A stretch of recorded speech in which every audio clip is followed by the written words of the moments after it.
Ladies and gentlemen, it is PogChamps. It is the most exciting chess tournament of the year where we get streamers, personalities from all over the globe, online personalities, and we get them to play chess. And some of them have no clue how to do that. So, we've got some very, very exciting games to show you, and I've got really nothing else to say. The intro speaks for itself. If you need more from me, link down below is my preview and a clips of all the best PogChamps clips. So, you know, go have a look at that if you really want to learn more.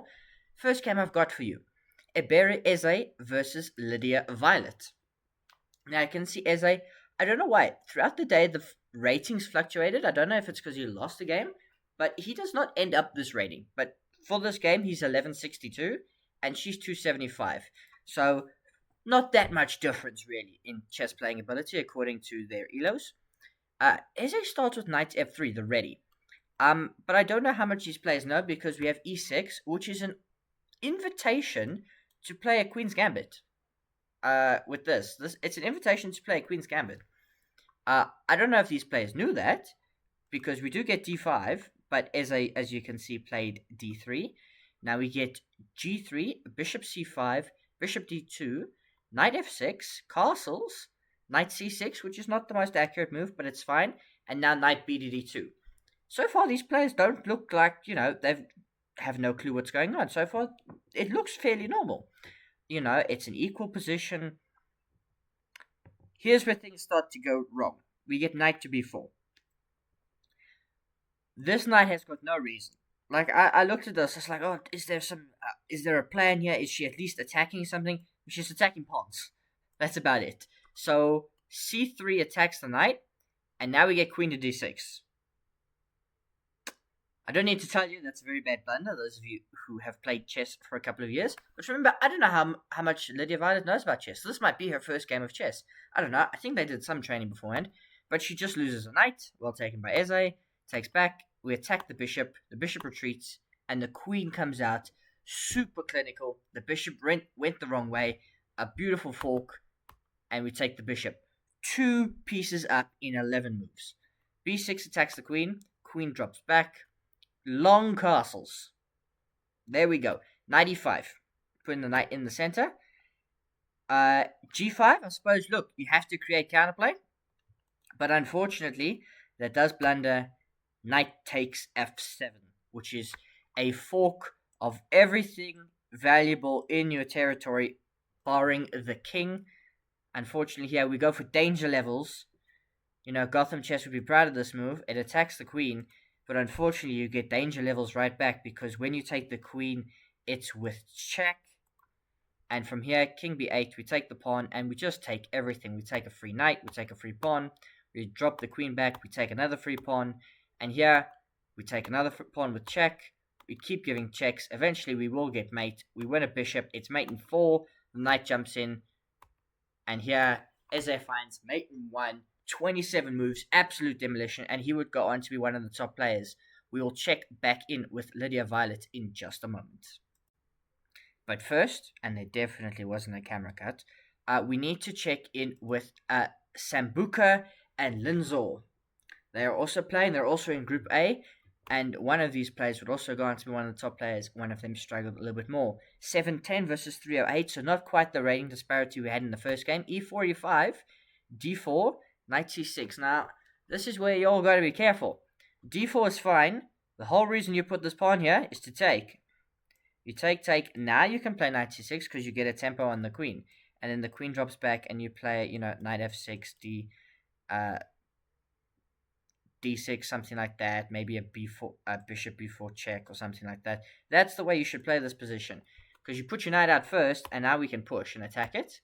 It has to drop back. And now knight to c3. Good stuff. c6, striking back at the center, which is not bad. Problem is, you can play d6 now with white. And this is the problem. Because now you've got to play like knight g6. That pawn is a permanent problem for black. It has gone way too far. This bishop can't get out. Because it just can't get out. You've got to try, I don't know how, to win this pawn. I don't know how you're going to do that. So unfortunately, none of that happens though. We get f6. So we get bishop to c4 and then f6, which just invites so many problems. firstly, you can't develop your knight, so it's really blocking in the development. Knight to f3. Now we get knight to g6, so maybe we'll be able to get the dark squared bishop out. Bishop to e3, and b5. Linzor likes pushing pawns.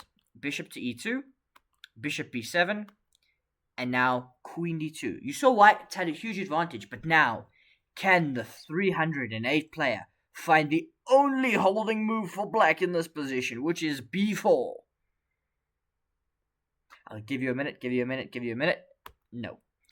Bishop d6, though, which loses a piece. So I don't know why this doesn't win on the spot, because you attack both. Why does it not win? Oh, because dc6 protects the bishop. Okay. You see, we're all learning. Anyway, we don't get that. We get long castles. Everybody playing long castles today. Now, knight be7. And now, the best move you can see on the board is to play d takes c6.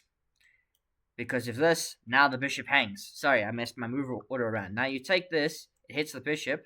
So even if you take back with the bishop, that's a free bishop. And if you take back with the pawn, you don't have enough defenders. It's still a free bishop, because queen takes, rook takes. That's why long castles was such a good move. Now, g3.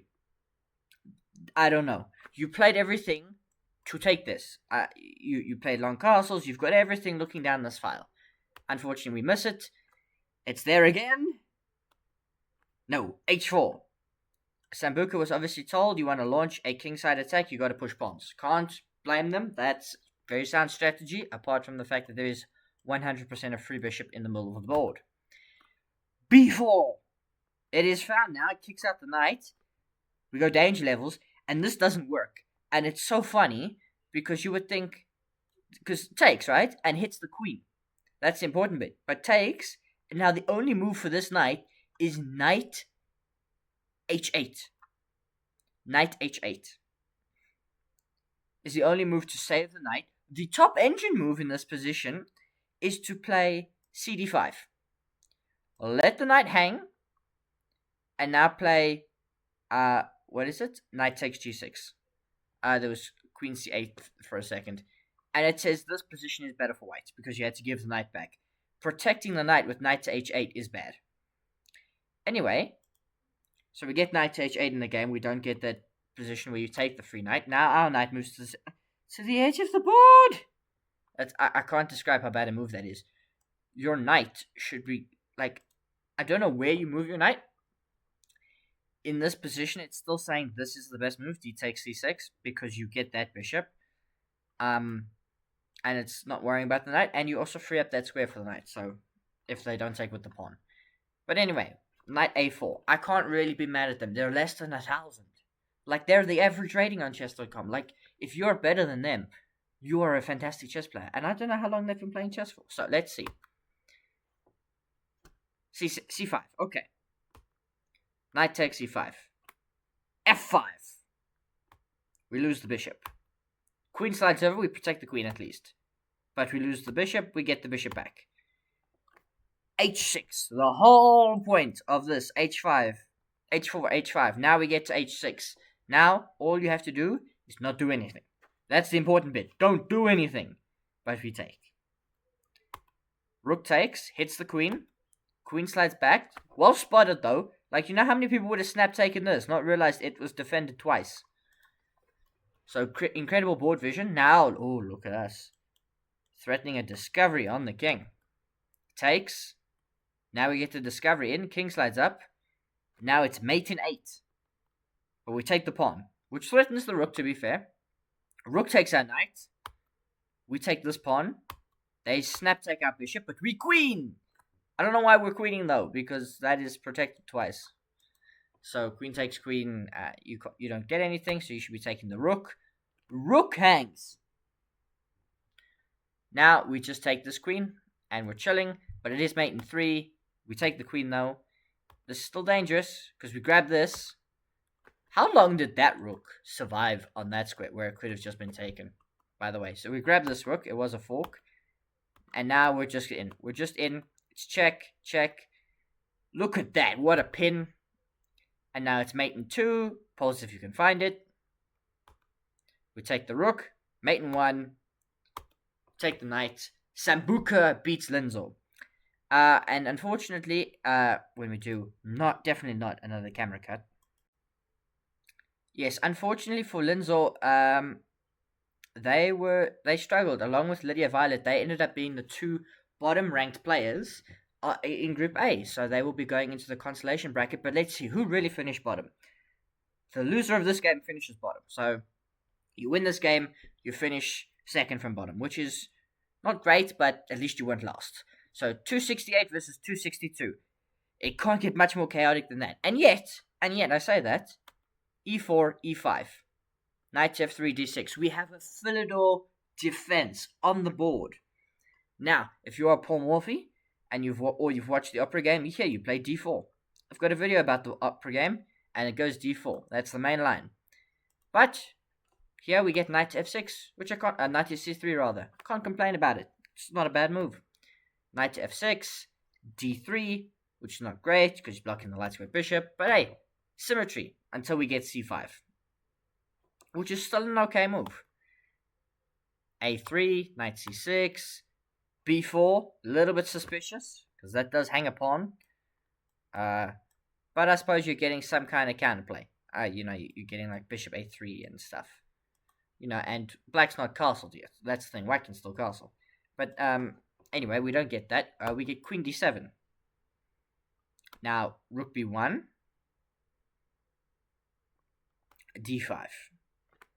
Now, d5 is fine-ish, but your king is still in the center of the board. Both kings are still in the center. The players in this game are a little bit slow to castle, and I'm not sure you should be opening up the center, because we get takes, and h3, which is a mistake. Here, it is best for white to castle the king. h3. b6. Walking into a lot of problems, but white, to capitalize, should castle. B takes c5, bishop takes c5, which is great, developing the bishop, and now black has the option to castle both ways. h4. Cue that 2 moves ago. h3, h4. I don't know. Short castles. Black is just much better here. Rook h3. So that was the idea of h4. Rook h3. We're going to bring the rook to attack. Okay. Not castling at all. Both rooks have now moved. So LydiaViolet not castling today. She doesn't need to castle in this game. She's like, I'm just going to go for an attack. And this is a very common ploy. Rook lifts. You got to get them rook lifts in. But black is just so much better here. Like, it's not even funny. Like, black's position is just much better here. You ask anybody above the rating of 1200, they take black in this position. Like, you've got 2 active bishops. Your rooks are going to be coming in. The white king is trapped in the center of the board. You've got this awesome pawn break. Like, this rook doesn't look scary. You're like, oh, but it's not scary. As long as you don't make it scary and you don't make any mistakes. So, let's see how the 262 rated player handles this position. g6. Don't hate it. Knight g5. Okay. That is a clean hanging pawn, and that is the best move. But we get h6, kicking out the knight. Can't complain. Knight jumps to the center of the board. Now, please don't hang this fork. That would be devastating. Okay, we defend the knight. Rook f3. Okay, it's a miss, because here white's actually level and better if you play knight takes f6 check. Because bishop f6 and now knight takes d5. Queen d5, and the killer blow here is bishop f3. Uh-oh. White's pieces have suddenly come alive. That's how going to be hanging. And now white's position there is actually pretty good. So black's kind of going to keep the pieces on the board. But we get rook f3. And now, devastatingly, we get knight d4. Now, there's a trick here. Because what's played in the game is this. And you have to play it in this order. Some of you might have been thinking rook takes. No, you have to play knight takes. Because you don't have time to take this. Because, as I've said before, this comes with check. So, bishop takes and now rook takes. Now, the only move keeping the advantage below anything like +3 is for Linzor to take this pawn. You can see the blue arrow. But we get king g7 attacking the rook. The rook slides back and hangs, so the knight takes, and pawn takes. Not even bishop takes. Getting the more exchanges off the board because you're up a piece. Like, this game is over. But anyway. But no, pawn takes. Now rook here. White is better because they're up a piece, right? Let's not get that clear. What's the material imbalance? Because unfortunately, white also gave away the rook. So you've got 2 pieces for the rook. So white's only up a point of material, and the position is plus 2.6 on top of that. So white's doing okay, but you've got to use that material wisely because you've got more pieces. So let's see. Well, bishop d2, that's fine. Imagine if you could castle. Wouldn't that be great? Anyway, a5. Rook b5. What a move. No. Rook a6. Why? Why rook a6? So firstly, I assume the idea was they thought this was a mouse slip and they were going to take this pawn. Fine. Rook b8, please. Okay, rook b8 seems to be worse because the bishop hangs. That's the whole point. LydiaViolet turned on the jets here. Not even taking a free pawn. Playing here where you hit the bishop. So you've got to move the bishop out the way. This pawn means nothing at the moment. You've got to keep pieces on the board. I'm moaning, but there are 200s. What? Like, it's not like super GMs are making this mistake, and that's why this tournament is amazing. Anyway, rook a6. Rook takes d5. Rook c5. Hanging the queen in one move. Also, why did LydiaViolet spend 17 seconds? And also, Linzor... What the hell? 40 seconds to hang your queen? Okay, I don't know. Anyway, g5. What can black really do? Queen b1. What a move. What a move. Queen b1. What a fantastic move. King comes up. We take. King comes up again. Why wouldn't you take this way? Because your bishop still defends it. Maybe we didn't see that. And now you're threatening like mates and stuff. Anyway. Takes. King takes. Bishop takes. Rook takes. Unfortunately, gave up a knight because your bishop was defending it. Queen attacks on the rook. Rook slides up. Okay, we're just coordinating the pieces around the king. Oh, it's mate in 6. Mate in 6. It's not mate in 6 anymore. Oh, mate in 7. Mate in 6. Nope. That's still M. Rook slides over, but we... Oh, slide our rook back. Now it's not mate anymore. Rook comes over. Mate in 7. Check. King slides over. Check. Give up the bishop. Oh. Oh. Check. Okay. Mate in 2. Game's going to be dusted. White is definitely going to win this game. Pause if you'd like to find the mate in 2. Give it a minute. Give it a minute. Give it a minute. Okay. Mate in 2 here after rook here. It's mate in 2 for white, and the way to find it is there's 2 moves. The first one is rook is rather f4 check, because you give check, the king's only moves to come this way, and you take, or you go here, check, king here, and mate. So let's see if LydiaViolet finds it. She's got a minute 46. 2 seconds, she gives she moves the queen out. Can't complain, it was 2 seconds. She's threatening mate, she's got mate in 1 on the board. She misses it. Takes. King slides over. Mate 1 again. Rook, wrong piece. Rook slides over. Mate 1 again. Rook e4. Rook e4. Okay. Rook d6. Takes. Rook g1. Now this is getting dangerous. The white king might get hunted. It's still mate in 3. That mate is not disappearing. It's mate wherever you look. King here. Okay. We win a pawn. But check. Fork. Picks up the rook. With seconds left on the clock. Check. You could trade rooks, but there's no point. You allow a trade of rooks. Anyway, no trade of rooks. We lose the rook. And eventually, unfortunately for Linzor, their king gets hunted out and mated. And unfortunately, Linzor would go on to be bottom of the table. And LydiaViolet, an incredible performance. She finishes second from bottom. This match between the two being the only one that she won. Anyway, let's go and see who finished top of the group and is moving on straight to the semifinals.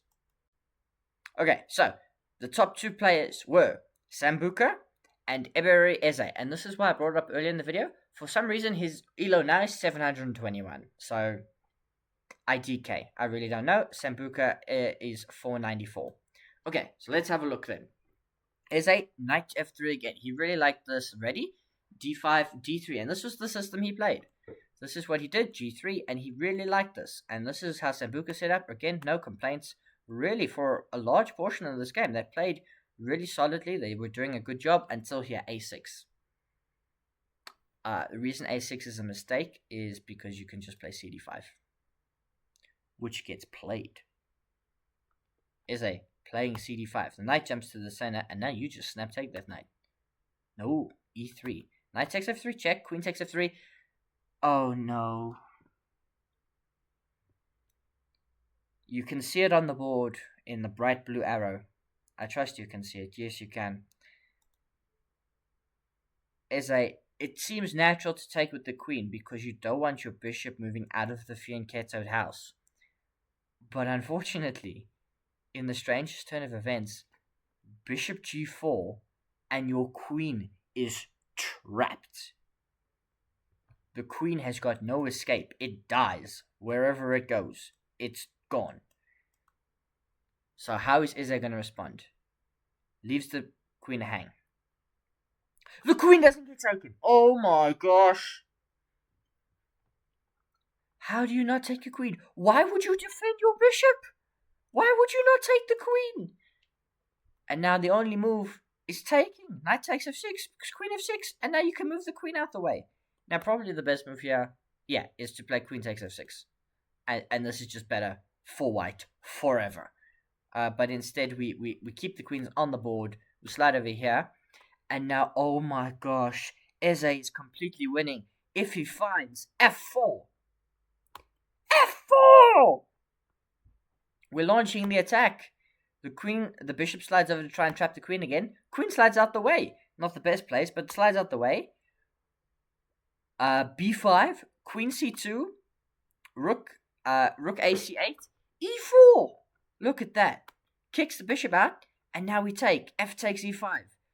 It's a discovery on the queen, and we hit the bishop. Oh my gosh, Eze is playing exceptionally well. Queen takes f1 check. We sacrifice so we can get the bishop out the way. Not the best move. The engine doesn't think it's a blunder, but you should 100% not give up your queen. Just play like queen e7 and take this. You need your queen on the board when you're down so much material. Just a piece of advice. But we sack the queen so we can get the bishop out the way. You gave up your queen for a rook. Eze is just now up 6 points of material. It's plus 7.5. Queen d2. And to think he would have lost the game on the spot. But Sambucha just didn't take the queen.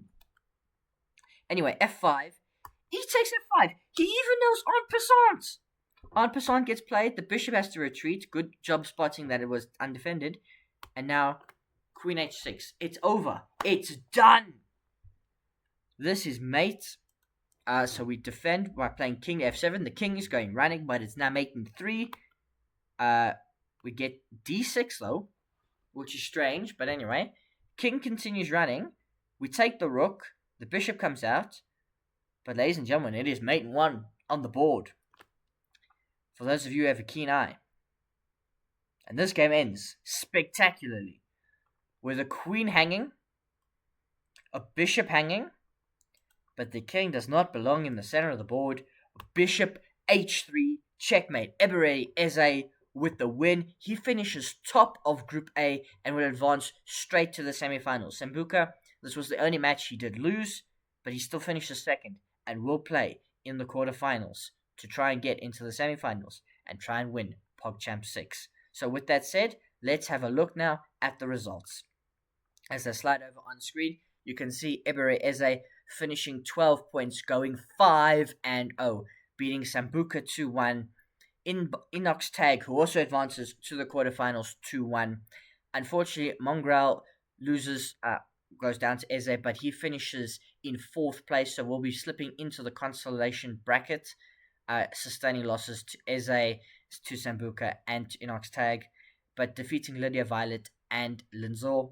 Unfortunately, those two ladies finishing bottom of the standings. So I will see you back here tomorrow for Group B and see their results.